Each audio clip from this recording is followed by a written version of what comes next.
Investigators looking into a Boeing 737 MAX crash in Ethiopia that killed 157 people have reached a preliminary conclusion that an anti-stall system was activated before the plane hit the ground, the Wall Street Journal reported on Friday, citing people briefed on the matter. U.S. safety investigators have reviewed data from the black boxes that were aboard Ethiopian Airlines Flight 302. 4 people briefed on the investigation told Reuters on Thursday. A preliminary report is expected as early as next week, the U.S. official said. The plane crashed on March 10 shortly after taking off from Addis Ababa. Watch, March 26, Boeing 737 MAX forced to make emergency landing. Investigators of a deadly 737 MAX crash in Indonesia in October have also focused on the new anti-stall system, called MCAS. Boeing on Wednesday said a planned software fix would prevent repeated operation of the system that is at the center of safety concerns.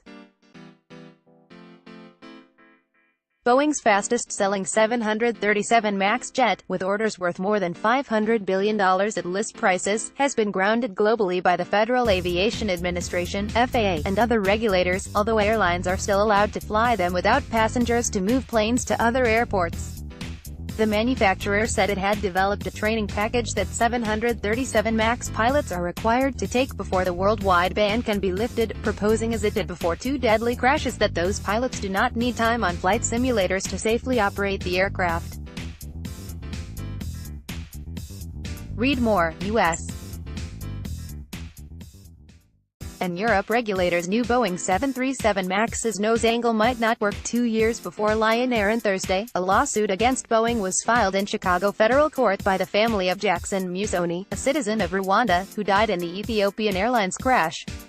The lawsuit alleges that Boeing had defectively designed the automated flight control system. Boeing said it could not comment on the lawsuit. The amount and quality of training that Boeing and airlines provided to 737 MAX pilots is one of the issues under scrutiny as investigators around the world try to determine the causes of 2 737 MAX crashes within 5 months. Watch, March 24, grounding of MAX 8 planes will lead to more expensive flights this summer. The U.S. Department of Justice is investigating Boeing's development process and what Boeing disclosed about MCAS, the U.S. Transportation Department said on Monday that a new Blue Ribbon Commission will review how the Federal Aviation Administration certifies new aircraft. U.S. and European regulators knew at least 2 years before the Indonesian crash that the usual method for controlling the 737 MAX's nose angle might not work in conditions similar to those in 2 recent disasters, Reuters reported on Friday, citing a document. Read more. FAA defends self-certifying policy for plane manufacturers after Boeing crashes. The European Aviation and Space Agency (EASA) certified the plane as safe in part because it said additional procedures and training would clearly explain to pilots the unusual situations in which they would need to manipulate a rarely used manual wheel to control, or trim, the plane's angle. Those situations, however, were not listed in the flight manual, according to a copy from American Airlines seen by Reuters. Boeing declined to comment on the EASA document.